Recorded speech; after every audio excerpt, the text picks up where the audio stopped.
Hello, everyone, and welcome back to VHS Era. Last time, we did a movie about a young, typical teenager who finds himself in a wacky situation with Spider-Man. Now we are continuing that theme with Back to the Future, and thank God this time there are no Disney connections whatsoever. At least not now. Who knows? But we are going to look at not the very first VHS for Back to the Future. Instead, we are going to look at the 2002 re-release of Back to the Future with the second George McFly himself, Crispin Glover. Thanks for coming on, Crispin. Sorry, I mean Jeffrey, but I'm sure the producers wanted at first for everyone to call you Crispin. Yeah, well, thanks. I'll be Crispin for this show, sure. No, I've been Crispin before, so might as well be Crispin. yeah, yeah, but in all seriousness, thank you, Jeffrey, for coming on to the show. It's so odd to still have to battle the trolls and the folk who "But, you're the fake George, and it's like, yeah, well, Crispin was offered, six figures to come back to do the role, but he wanted to hold out for $1 million, which I learned, from Spielberg, who came up to me while we were shooting and said, "So, Crispin, I see you got your $1 million after all." And I was like, oh, right then and there, I knew that what he was asking for. And then when Crispin called me, because we had been friends and exchanged numbers when we worked on a film at the American Film Institute in '83, he said, they never paid me for the rights to my life mask in the makeups that I wore. I said, well, that's not right. So I gave him the photos I had and stories, and that's part of the impetus. He got his 765,000 whatever it was dollars settlement out of court.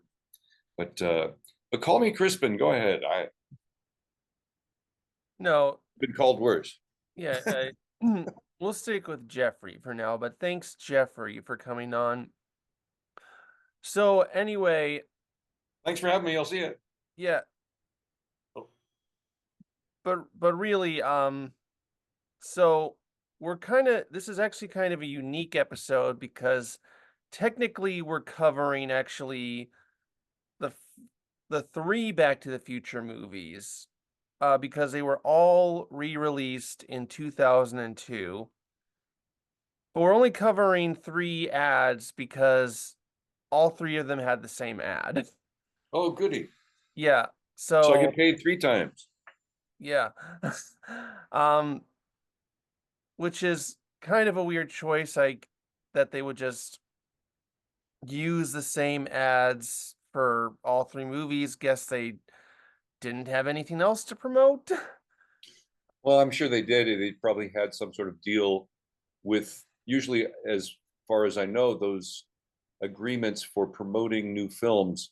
Uh, if if they come out during a certain period, they're covering what films are currently being released or the next blockbuster, whatever they've spent the most money on.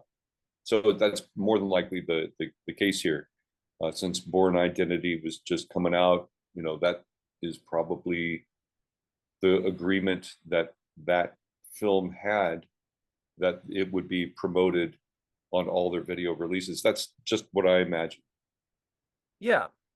So anyway, now we are going to take a look at the 3 VHSs for Back to the Future's parts 1, 2, and 3. The Bourne Identity is a great thriller with non-stop action. I can't remember anything that happened before 2 weeks ago. Trained by the government. You've got a black ops agent who's off the reservation. Taught to disappear. I don't even know who I'm hiding from. I gotta figure this out. Born to survive. You!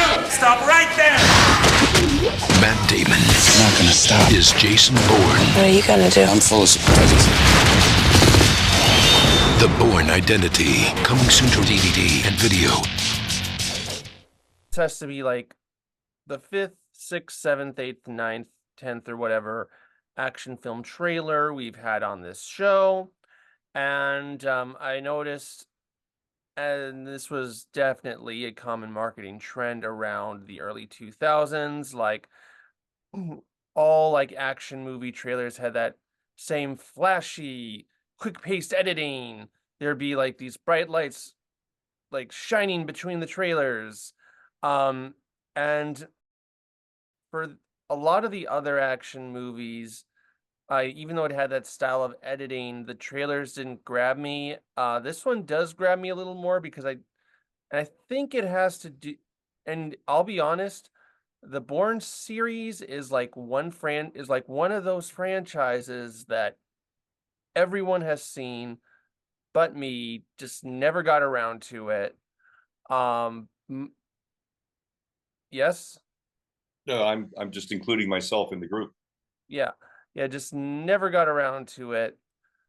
But you know what? Actually, I feel like there's something more like sort of intriguing about the idea of like this guy who's sort of like, how do I say this? He's like the spy who's like who actually is a spy, like he like kind of comes and goes, can evade everyone. I'm like, okay, maybe, like, because like it seems like most movie spies actually make themselves very well known. They're not actually that great as being spies, if you really think about it, seeing as the job of a spy is supposed to be keeping yourself hidden.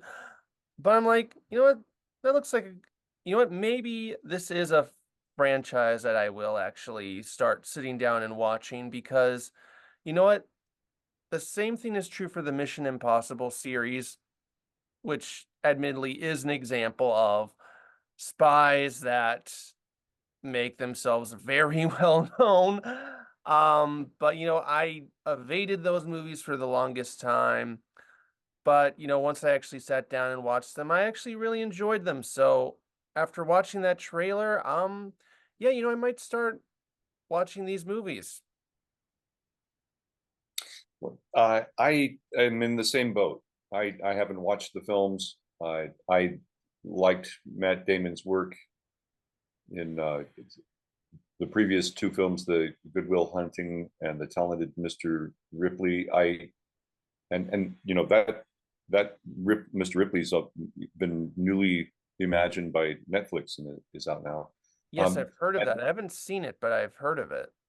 I'm sure that the studio capitalizing on his popularity from those films saw that, oh, we've got to promote this because no one's seen him in that type of role yet. And so that would be very exciting. I think if you're a fan of his already, his acting is pretty good. Was it The Martian that I saw him? I was really impressed. I thought he was quite good. At first I was a little how shall I say, I was kind of jealous that he and Ben Affleck, had that did a pen name or co-wrote the Talented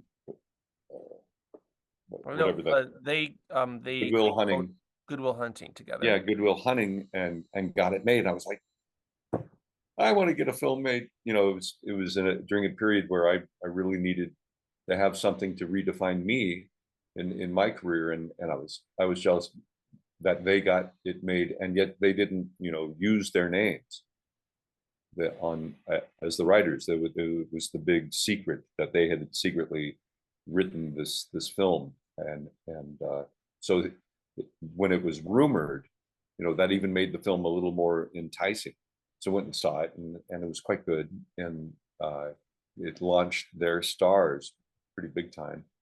I growing up, of course, with Sean Connery as James Bond, loved those films. They were the thing in pop culture, and then television had The Saint and other secret agent, The Prisoner uh, from the BBC was also incredibly popular and exciting. And I remember Christmas, I think it was 65,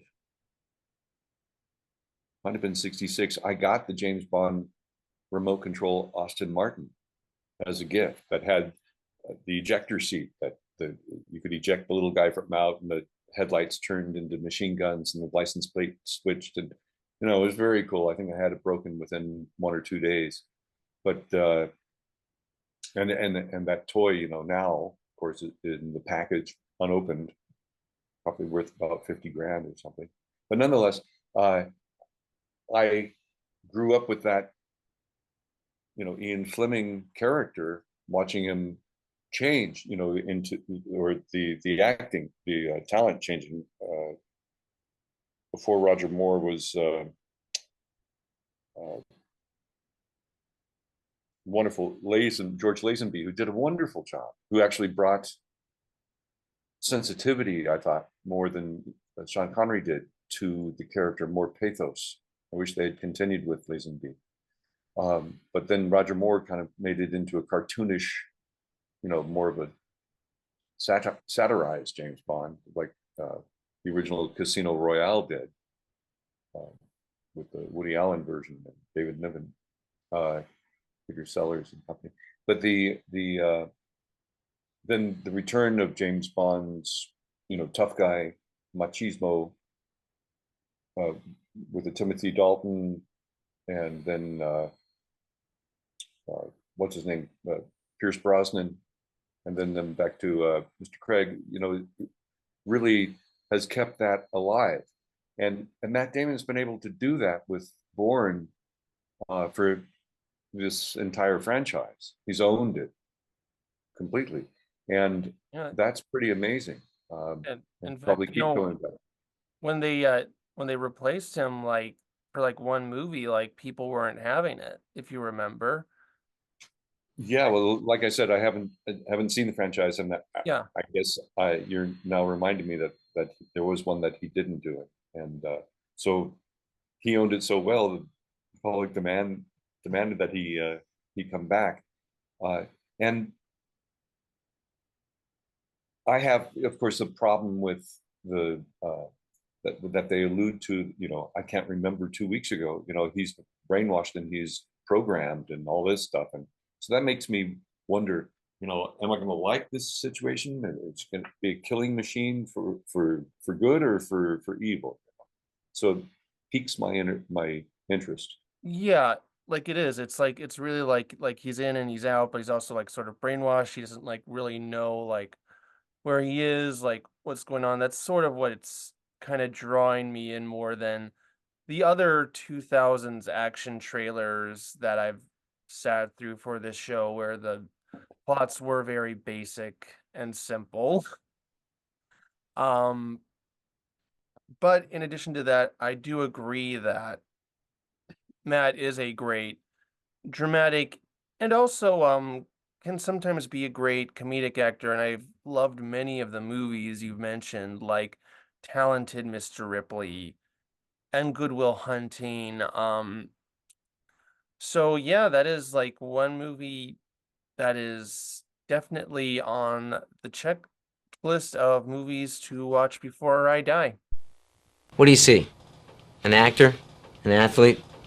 How about two people who share a common illness? No different than the millions of others with Parkinson's disease. Except maybe we can capture your attention, raise money, help scientists find a cure this decade.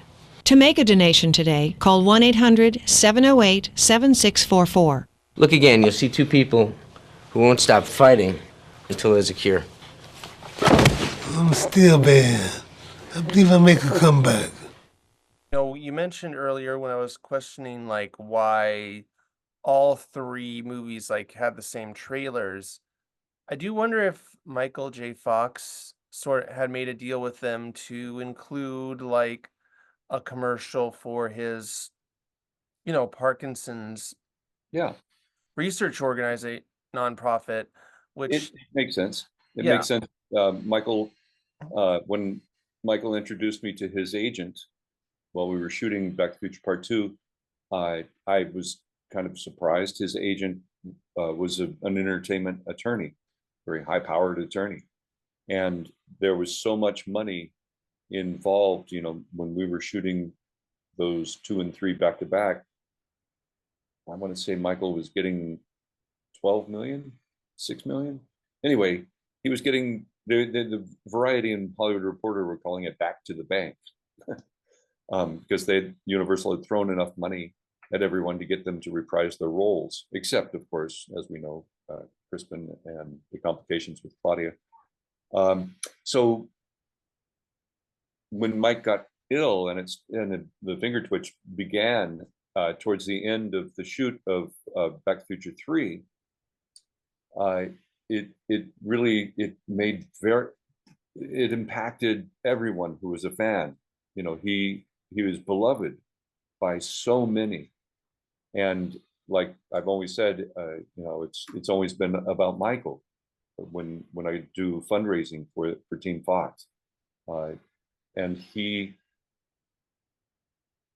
is beloved by not only the fans of the films and the TV shows, but the executives and the industry love him because he's golden. He's a golden boy, and to see him with this kind of life sentence, this tragic affliction, and yet he's kept this incredible sense of humor and integrity, the honor.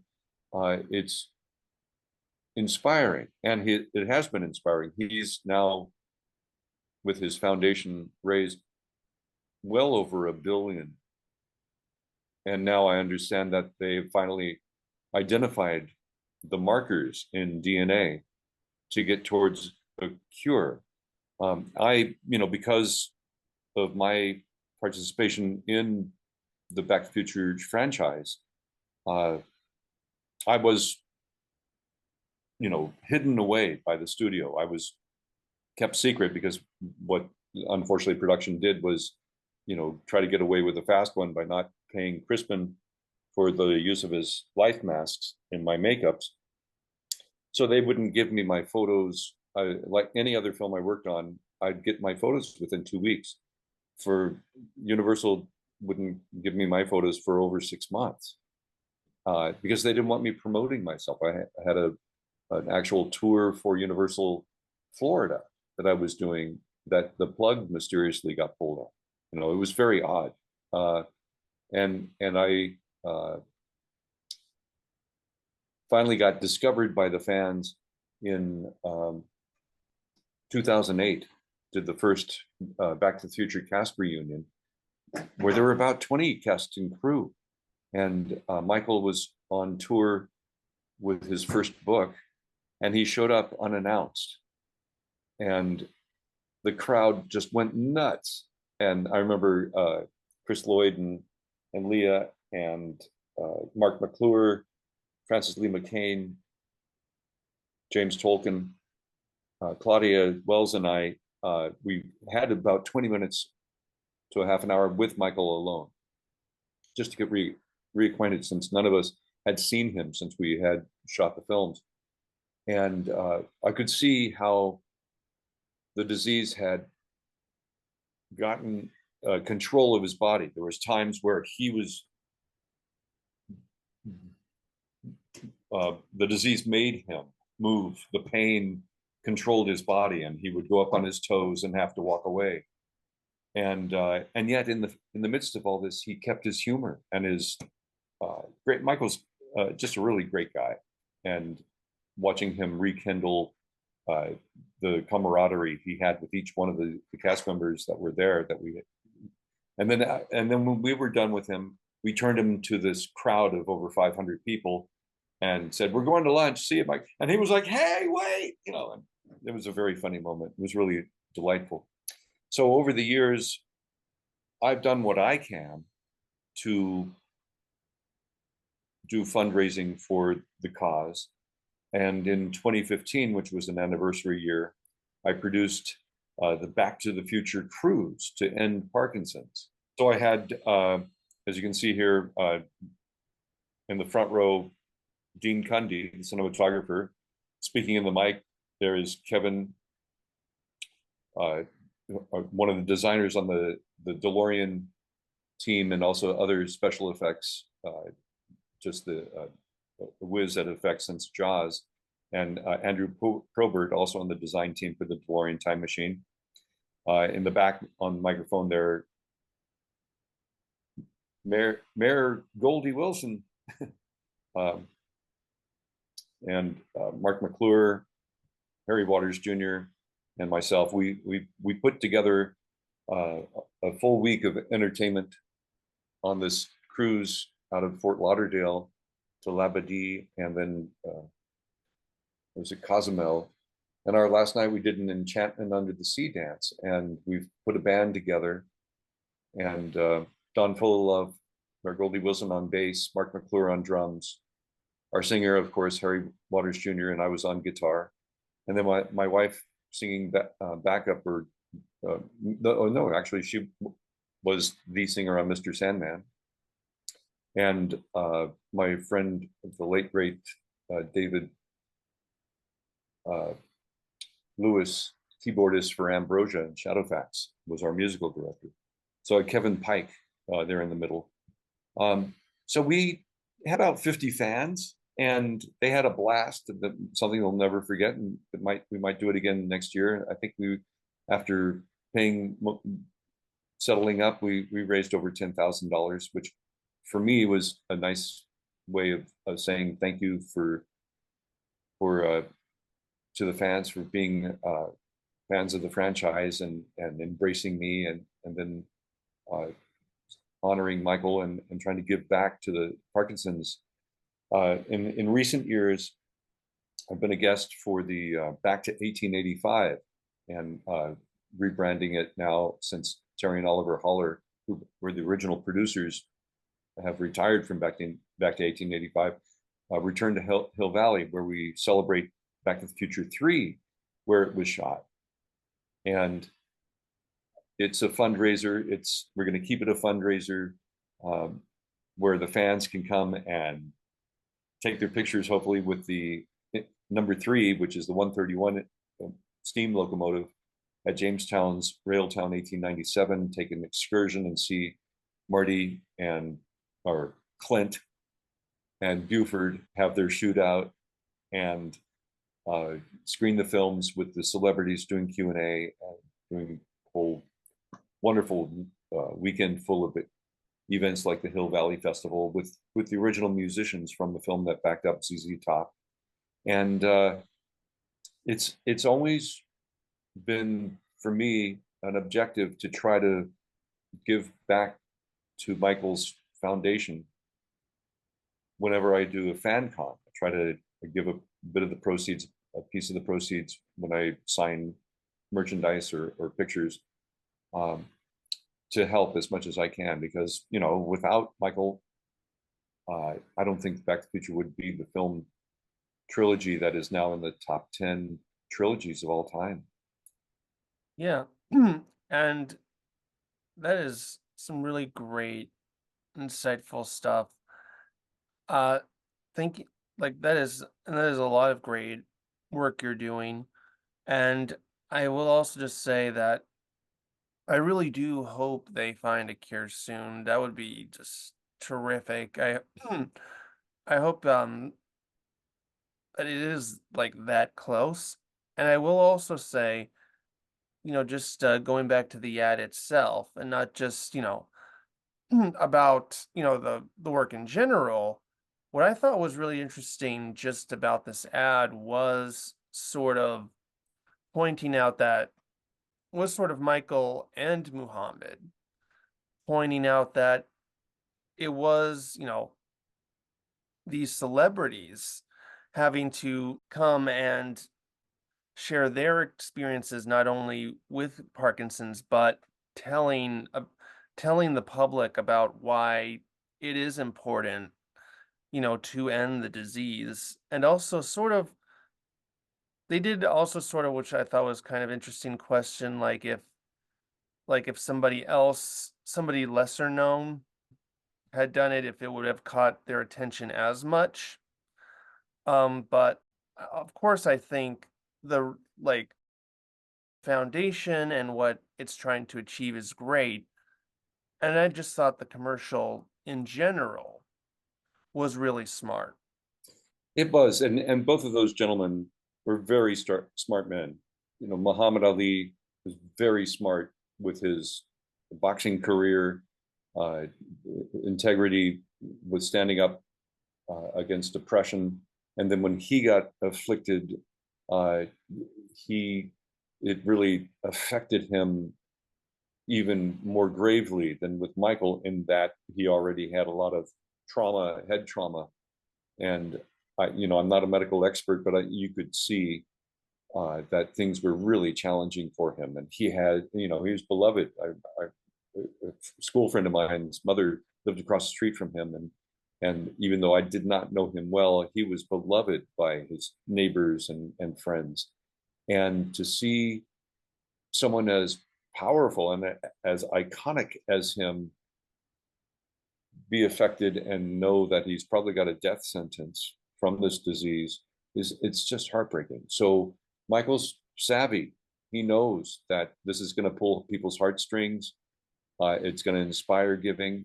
He has his foundation produces a few huge events that bring in the big heavy hitters every year with their gala, and then now they're doing a poker tournament, and they have the Team Fox umbrella, where there are hundreds upon hundreds of events that you or I can produce, like I did with the cruise, like the haulers did with the Back to 1885, to help get what we can into the coffers.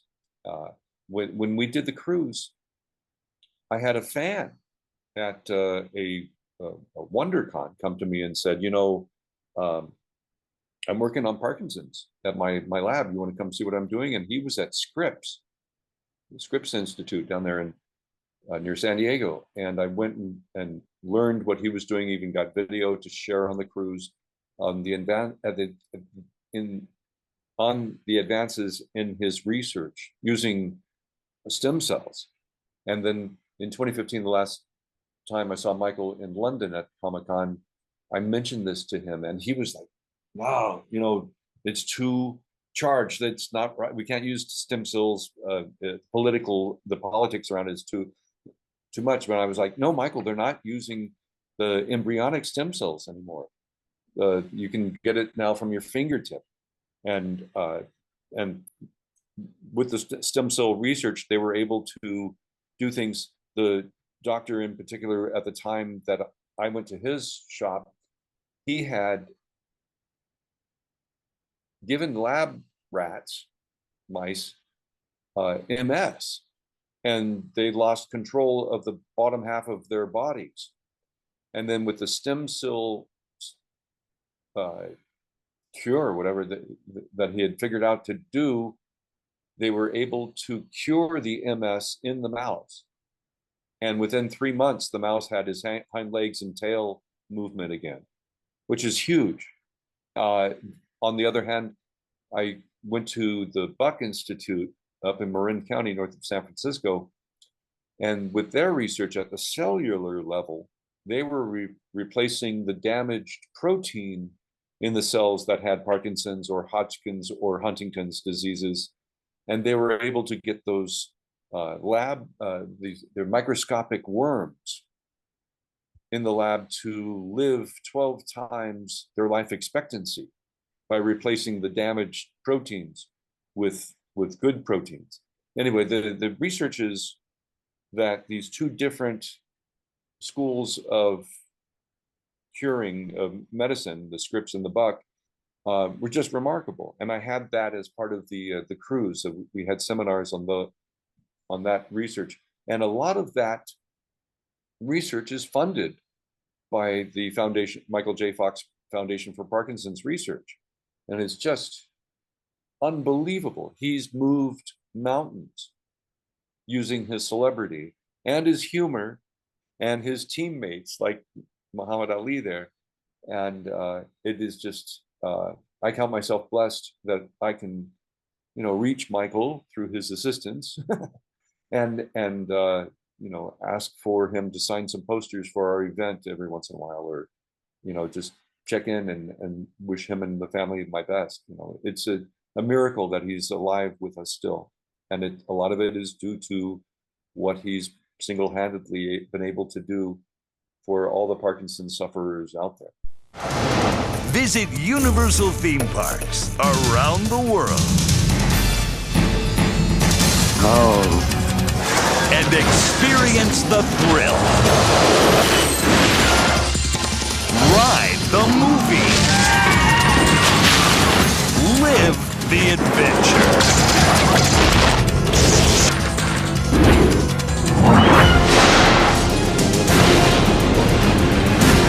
There's no other place on earth that takes you into the movies like Universal. If it happens on the big screen, it comes to life at Universal. Universal Entertainment. Universal Excitement. To book your Universal theme park vacation in Hollywood or Orlando, call toll-free.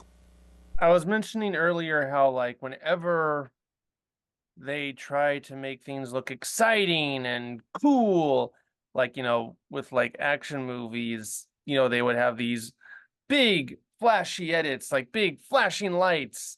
Everything is going all at once. And, like they did with the Bourne trailer beforehand and many of the action movie trailers we've covered in the past. And it's true here for this Universal Studios ad, even though it's not an ad for an actual movie.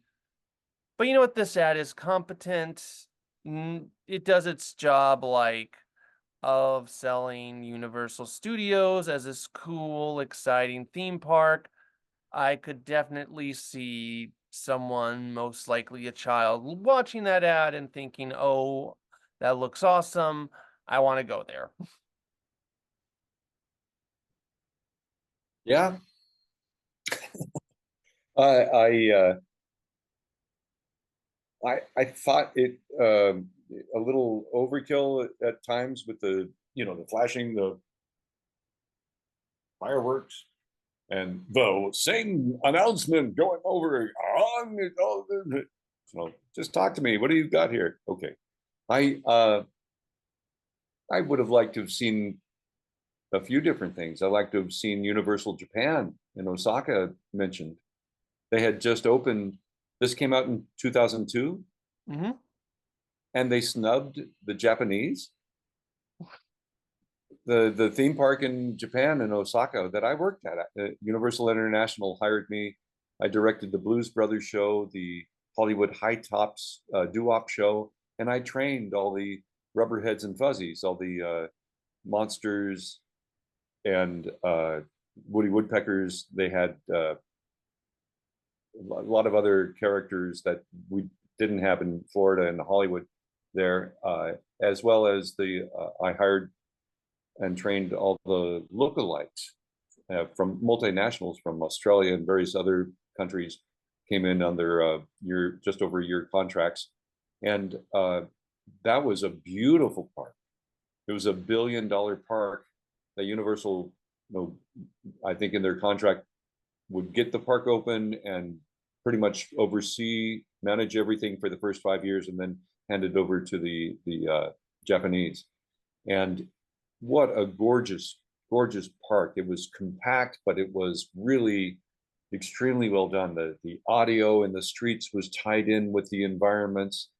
All of the attractions were there. In fact, one of my favorite attractions that just recently closed in Japan, I understand, was called the Woody Woodpeckers Animation Celebration.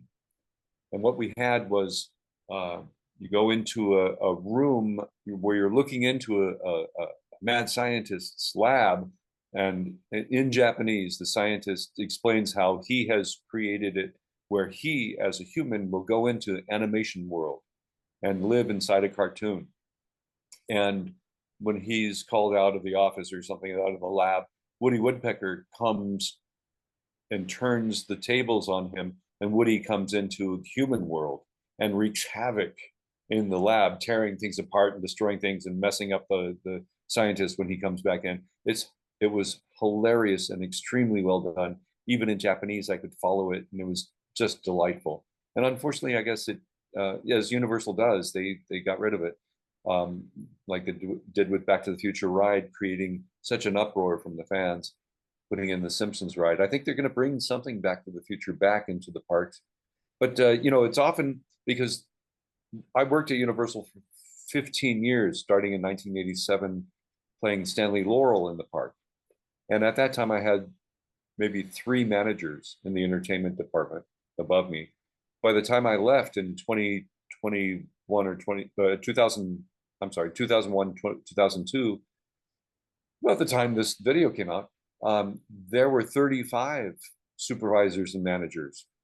They became middle management heavy, and everyone's trying to justify their own job by nitpicking the poor line workers. It was kind of hellish. And then the company would sell to different companies.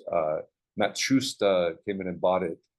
Then Seagram's, the wine cooler folk, they came in and bought it from the Japanese, I think. I'm not maybe getting everything right, but it kept turning over. And with each turnover, a new management would come in, and new higher mucky mucks, usually young guys, would oversee the theme parks. And they would say, let's get rid of Charlie Chaplin and Marilyn Monroe and you know, the iconic Hollywood characters, and just have Marvel characters or things like this. And it would cause an uproar. I remember playing Stanley Laurel, and because the actor playing Charlie Chaplin when I started there in '87 was really not doing justice to Charlie's tramp, I started playing Charlie just to incite the number one Charlie to get his act together and start wearing a real costume and makeup to make it look more like Charlie's tramp. And then the next year, put together playing Groucho. So I played all 3 characters for Universal, Stan Laurel, Charlie Chaplin, and Groucho Marx. And because Stan Laurel, Laurel and Hardy and Charlie Chaplin did silent films, they had an international following. Their films were easy to translate into different languages. Then when Laurel and Hardy did talkies and they moved into shorts at the Hal Roach Studios, they did their films for phonetically with French-speaking casts, Spanish-speaking casts, German-speaking casts. They did it in several different languages. Not, well, let's see, Spanish, French, German. I believe they did it in Italian. I think there were actually 5 different languages they would do their shorts in, and then ended up mainly doing 3. If you do the research, like in the French version of Blotto, you can find Boris Karloff as a support player. But nonetheless, because of them doing their films in so many different languages, when people from those countries came to and saw us on the tour, they would immediately be attracted to us. And because of that, I and my partner learned how to greet in 15 different languages, which is always a win-win, because as soon as a foreigner who's in maybe a not so friendly United States is addressed in their own language, they're your best friend, and they want to do a photo with you and clown around and do comedy, and which we did. And then I also learned how to make balloon animals for small children who didn't know any English, and they loved us. You know, it was a very fascinating job to have for 15 years. You know, Universal paid the licensing for me to be able to play these characters to each one of those estates. And that's why, you know, with the Back to the Future and Crispin Glover, how I didn't understand how they missed paying the licensing for his life mask and my makeups. I was like, oh no. So this is all, of course, you know, come back to life again with the advent of AI. You know, using well, Hollywood tried this with Crispin on Back to the Future. Well, no, it wasn't AI. It was practical effects that they did it with. And they learned, they got their hands slapped by the fine, which of course the insurance company paid. But also the Screen Actors Guild came up with a law saying that a producer cannot make another actor appear as another actor, as their likeness, without their permission or their estate's permission. And, it's still needing to be ironed out and honed for the advent of artificial intelligence, because it's very much upon us. Actors are now being recorded, their voices, their movements. I've done motion capture, and other types of work for AI. And once you sign off on that work, once you're paid, they can use it as however they deem fit. With new rules, hopefully, as long as it's union, the union's going to protect you. And if they capture your voice, capture your movement, capture your likeness, and use it as they deem fit, editing in new scenes and films and such, they have to make an agreement of payment with you or your estate if you're no longer alive.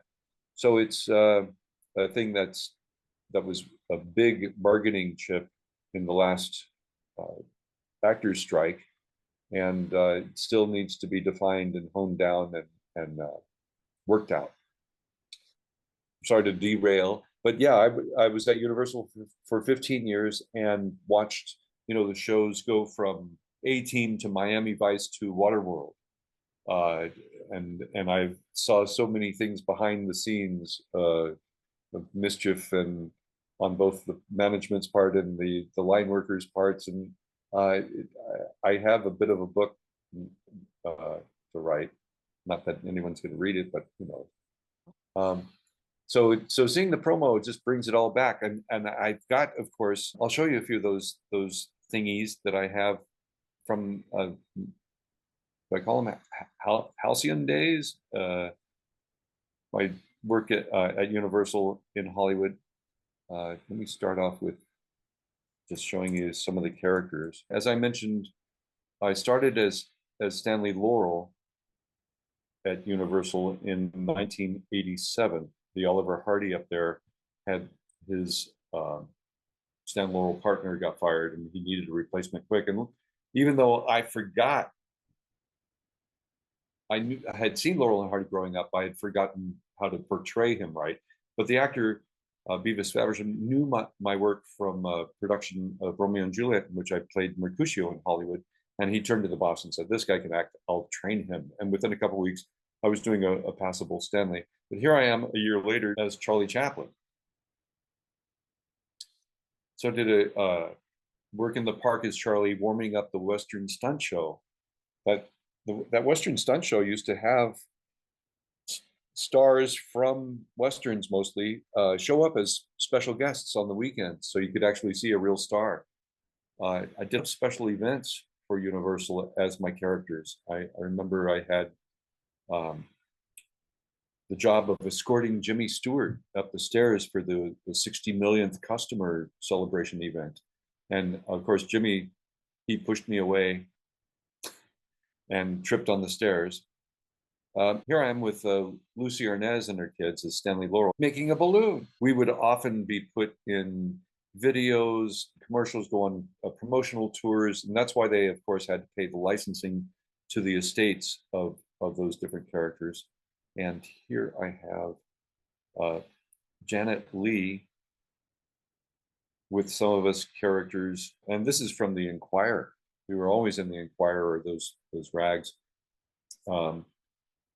The Charlie Chaplin that I had mentioned, Samir Kamoun from Tunisia, and the W.C. Fields, Paul Riom, there with Janet Leigh, always being thrown in with the mayor of Universal Cities. Universal would pick one of their stars from their catalog to be the honorary mayor every year at Universal, which was interesting. So Jerry Mathers and Ernest Borgnine, Anthony Perkins. We did a lot of events with the honorary mayor every year. We'd always be in the Hollywood Lane Christmas parade. How did you as a kid, did you get to go to Universal Hollywood or Florida? I went to Universal Hollywood in Florida as a kid, and yeah, I definitely remember having a great fun time. Like I especially remember the tour, like I mentioned this in the Grinch episode, seeing how they had the set for Whoville, like right behind Bates Motel. Like they the tour guide always managed to make a point of that. And Mm-hmm. the, like when they pretend to have the tour bus go overboard and have Jaws come and the robot Jaws come and pretend to eat us. But yeah, I remember just in general being a really fun experience. Yeah, they used to let people off the tram down at the studio center, and they could walk around. I remember it was during the shooting of Sneakers, a film with Robert Redford, Sidney Poitier, River Phoenix, who I became friends with there. We were trading music while he was shooting that, and other actors. Anyway, apparently a tourist went into a bathroom while Robert Redford was using in a stall doing his thing, and put their camera over the top of the stall. Took a picture of Robert on the toilet. Oh my So God. things like this that had happened, that they finally realized, okay, we've got to fence in the tour, keep it separate from the studio. And slowly but surely they fenced it in and wouldn't let people, the guests roam around.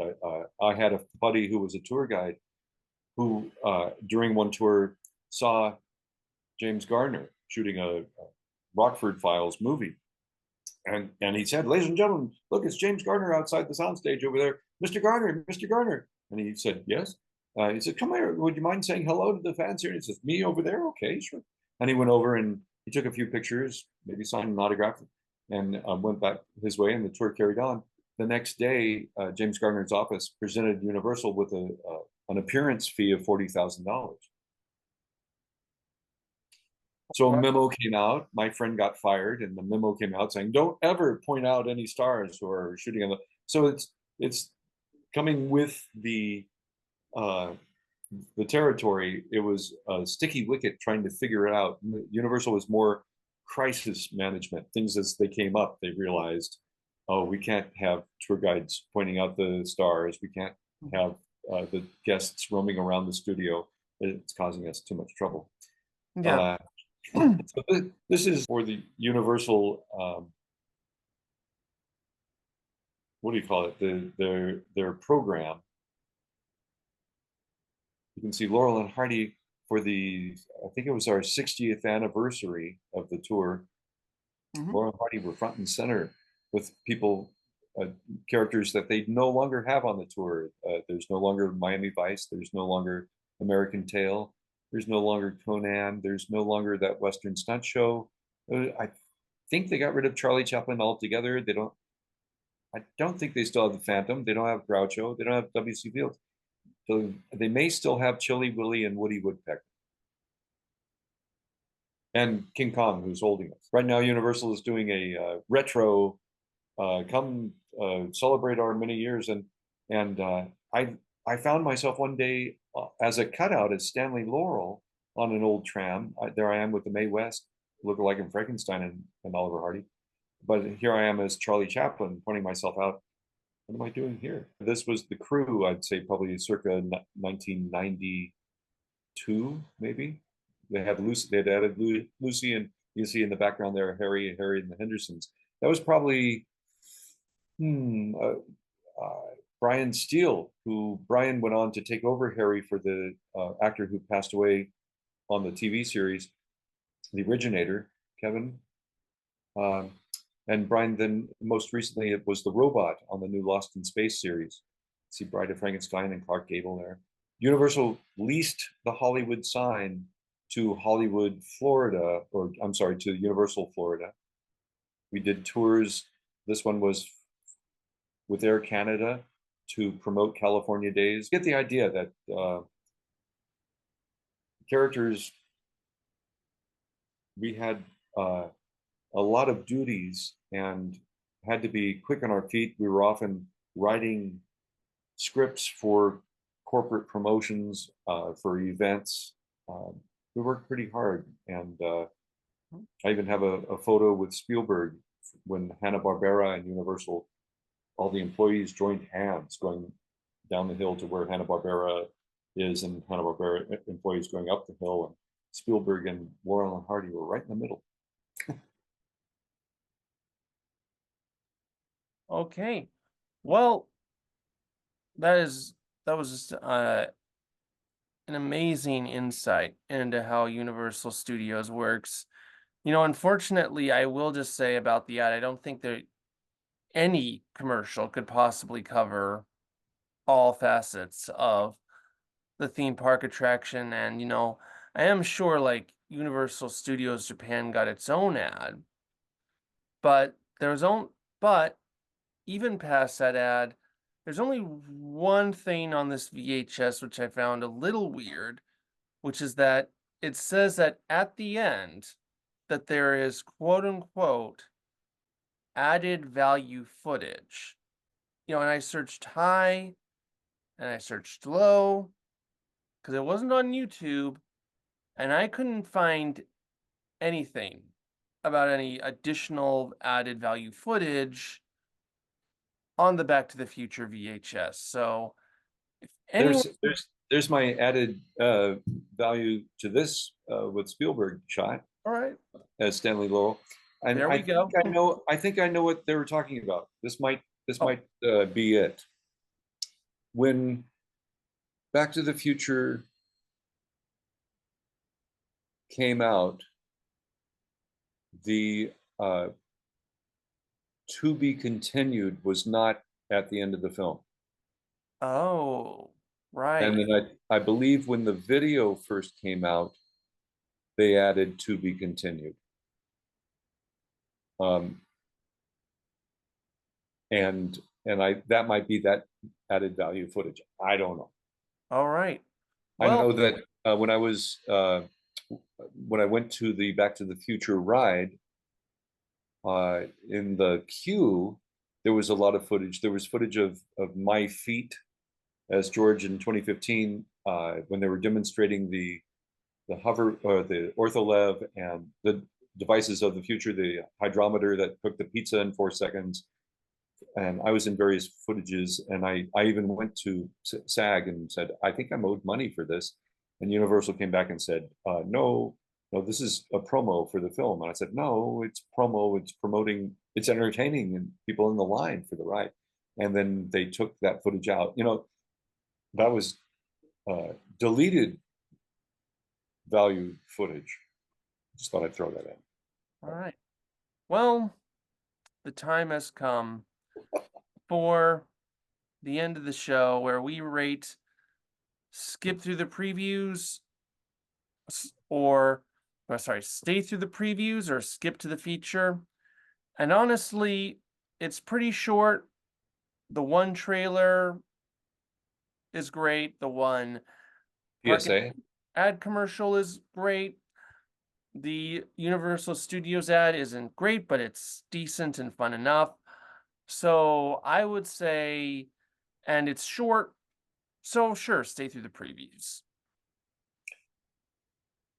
I'll agree. It's sort of a nostalgic thing to see the Universal thing. It's definitely heartwarming and moving, seeing the PSA for Parkinson's with Muhammad Ali and Michael. And the Bourne, I can give or take.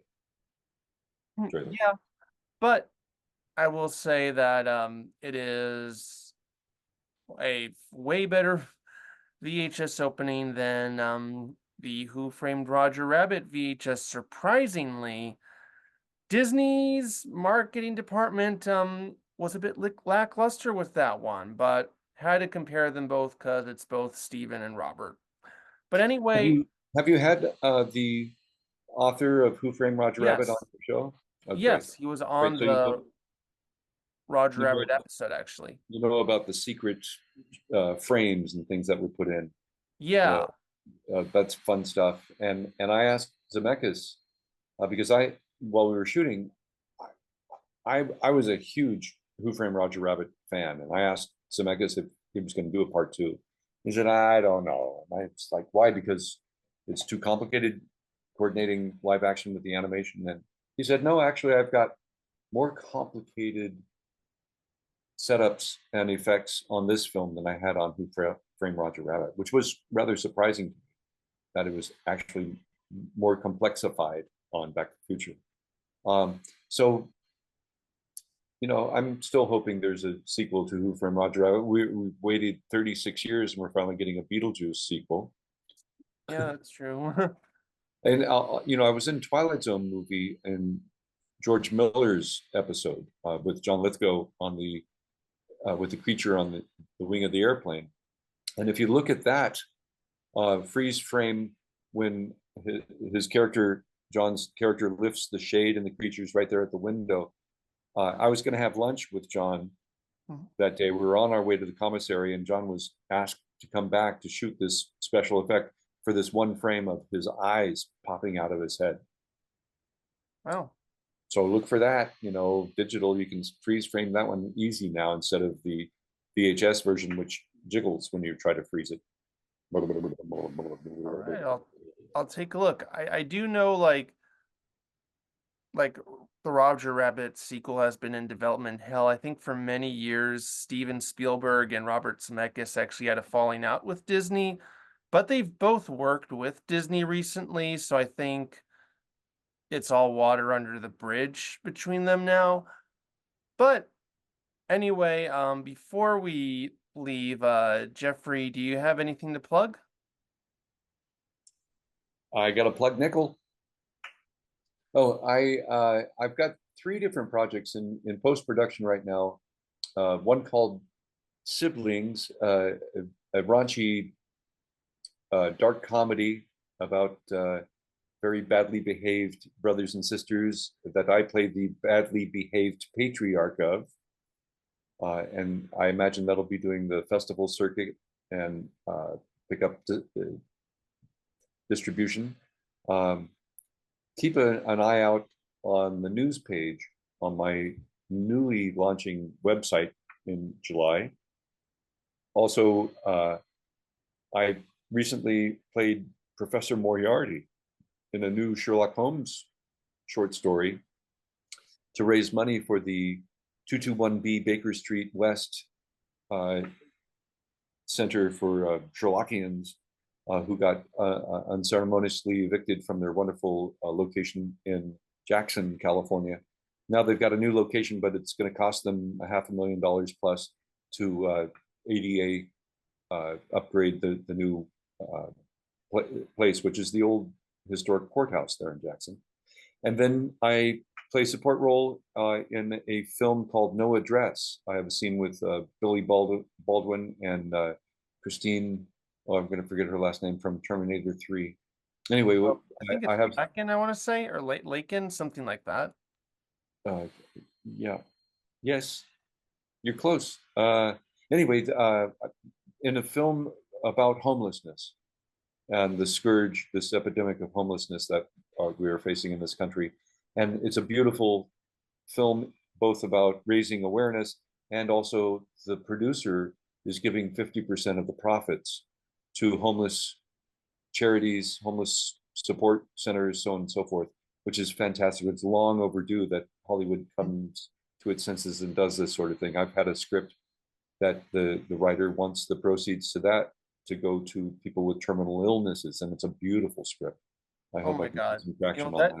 That is actually, I'll keep an eye out for that movie because I really do think homelessness is a problem that needs to be solved. I live in New York, and homelessness is a huge issue in New York City. It's a terrible epidemic. I've done several outreaches. San Francisco has a pretty good one where they'll take over the Moscone Center and have health services, dental and rehabilitation and clothing drives and so on and so forth several times throughout the year for the homeless there. That's epidemic in San Francisco and Los Angeles and most urban settings. And we've really got to rethink our approaches and save these wonderful people from this dramatic tragedy that's going on. On that happy note. All right. Well, anyway, that was VHS era. Next time, I'm not quite sure what the next episode will be because I am taking a month-long break, but at least a month-long. But when I do come back, maybe I'll finally figure out what Eddie Murphy movie I want to cover, because so many Eddie Murphy movies have been popping up on this show that it is high time I actually get to cover a movie he does. I was coming out of the company store at Universal down the lower lot, and dressed as Stanley Laurel. I was on my lunch break, and a guy came up and said, "Step off the sidewalk." I said, "What?" Says, "Mr. Murphy's coming down the street. Step off the sidewalk." I said, Of "You want me to step course. off the sidewalk? I'm not in anybody's way." He says, "Get off the sidewalk now." And I was like, "Forget this," and I just walked away. But Eddie Murphy's bodyguards were quite assertive. That's my Eddie Murphy story. Oh my God. Everything comes back to Eddie Murphy on this show. But anyway, yes, I'll see you then, everyone. Or see you next time. Whenever well. that may be. I'll see you in the future. That's right. The next episode will be in the future.